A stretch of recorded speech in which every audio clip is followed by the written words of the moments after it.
আজ আমাদের সম্মান হানি হলো, সমাজের চোখে আমরা খারাপ হয়ে গেলাম। কমিশন তুমি জবাব দাও। কেন যোগ্যরা আজ অযোগ্যদের জন্য রাস্তায় নেমে গেল? জবাব তুমি জবাব দাও। কমিশন তুমি জবাব দাও।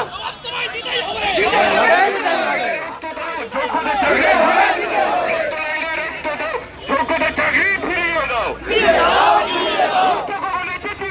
বিকাশ সাহেব চাকরি করুন।